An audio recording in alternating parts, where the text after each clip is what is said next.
There are some people who see more than others. They notice the smallest changes in a person's face. They feel the hidden emotions in a room, and they sense when something is not being said out loud. At first, this ability sounds like a gift, but Carl Jung called it one of the most dangerous discoveries of his life. He found that people who see too much often struggle the most. They are not broken or sick, but their deep perception makes it hard to live an ordinary life. They end up feeling isolated, misunderstood, and even blamed for problems they did not cause. Jung believed this rare ability can either destroy a person or, if developed carefully, transform them into someone extraordinary. Jung's idea first became clear to him in 1913 when a very unusual patient came to see him. She was quiet, deeply intuitive, and could sense things about people that no one else noticed. The moment she entered a room, she knew who was hiding pain, who was lying, and who carried secret resentment. This wasn't imagination. When Jung checked her observations, they were accurate every time, but instead of making her life easier, this ability made everything harder. She could not enjoy small talk because she saw straight through people's masks. Friendships didn't last because others felt exposed around her. Even jobs became impossible because her presence disturbed the unspoken rules that keep groups together. Jung realized he was not treating a disorder. He was watching what happens when a person sees too much of the unconscious world that others avoid. Jung gave a name to this rare ability. He called it differentiated perception. These individuals don't just notice obvious things. They pick up on hidden signals and unspoken truths. They see the sadness behind a smile, the fear hiding under confidence, and the heavy tension that everyone else ignores. To them, it feels like living with a kind of X-ray vision for the human mind. But this gift comes with a heavy cost. When you can see what others cannot, people may turn away from you not because you are wrong, but because your presence reveals what they do not want to face. This is why many highly perceptive people feel lonely, misunderstood, or even attacked for simply speaking the truth. Jung warned that this ability, if left unbalanced, can become more of a burden than a blessing. Jung discovered that not all highly perceptive people are the same. He noticed 4 different patterns in the way they experience the world. The first are the feeling intuitives. They absorb emotions so deeply that they often cannot tell which feelings are their own and which belong to others. The second are the thinking intuitives. They see hidden patterns and can predict what will happen long before anyone else notices the signs.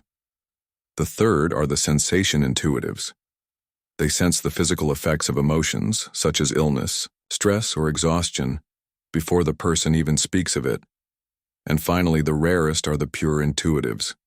They see everything at once, but struggle to put their perceptions into clear words or order. Each of these types carries a heavy challenge, and without guidance, their abilities can easily overwhelm them. Jung warned that this unusual gift comes with serious risks. The first danger is what he called collective disruption. When someone sees through the hidden agreements that hold families, groups, or societies together, their honesty can make them look like a threat. The second danger is psychological isolation. People with superior perception often feel like they are living in a completely different world, cut off from others who cannot see what they see. And the third danger is identity loss. By absorbing so much from others, they sometimes forget who they truly are and confuse other people's feelings with their own. Jung called this state participation mystique, when the boundary between yourself and the world disappears. These dangers show why perception, without balance, can feel less like a gift and more like a curse. One of Jung's most troubling findings was how others respond to people who see too much. He noticed that when someone reflects hidden truths, most people do not thank them. Instead, they become angry. Jung explained this through the idea of shadow projection. The shadow is the part of ourselves we don't want to admit. When a perceptive person brings it to light, the other person often reacts with hostility. Instead of facing their own flaws, they attack the one who revealed them.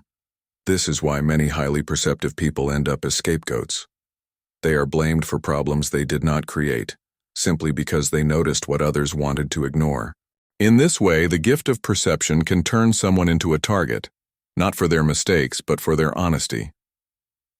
Jung believed that the only way to survive such deep perception was through a process he called individuation. This means learning to stay whole while carrying unusual insight. The first step is recognition, being able to tell which thoughts and feelings are truly your own, and which ones you have absorbed from others. The second step is shadow work, facing your own hidden flaws so that the shadows of others no longer overwhelm you. And the final step is conscious participation, learning how to engage with people and their unconscious material without losing your sense of self. Jung taught that those who succeed at this create what he called psychological containers. They can hold the truth about others gently, without being consumed by it and without making others feel attacked. This path transforms perception from a heavy burden into a powerful tool for growth.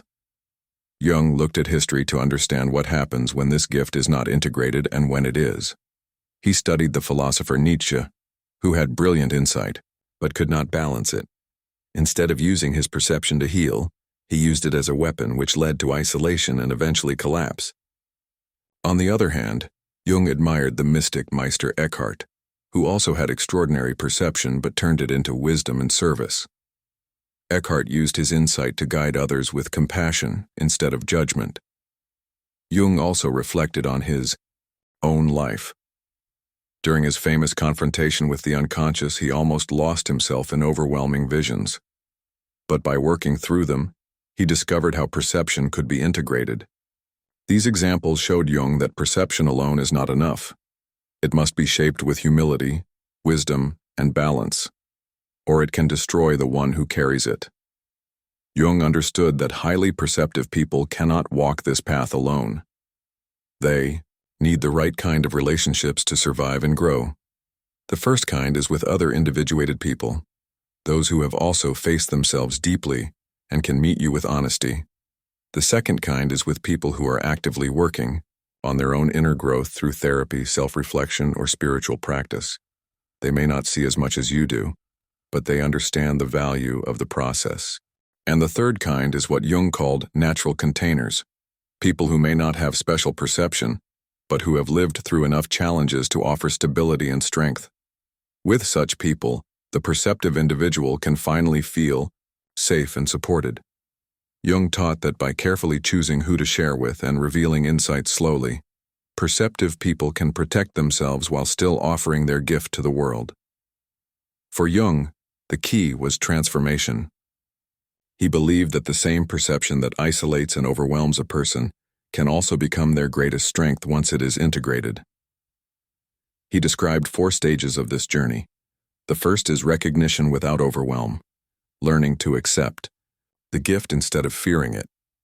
The second is integration without isolation, using perception while still building healthy relationships. The third is service without sacrifice, sharing insight in ways that help others without losing yourself. And the final stage is legacy without attachment, using perception to guide humanity forward without worrying about recognition or praise. Jung saw this as the highest purpose of perception, not to break a person, but to make them into a bridge between what people ignore and what they need to see. Jung's most powerful example was the patient he met in 1913. After years of struggle, she finally learned to separate her own feelings from what she absorbed from others. She found work as a counselor, where her unusual perception became a gift that helped people heal. She built relationships with those who valued her insights, instead of fearing them. Most importantly, she stopped seeing her gift as a curse and began to use it wisely. Jung called this the true transformation, not to see less, but to see more consciously. His message to us is clear. If you are one of those rare people who notice everything, you are not broken. You are ahead of your time. The challenge is not to hide your gift, but to integrate it so that what once felt like a burden can become a force for healing and growth, for yourself and for the world.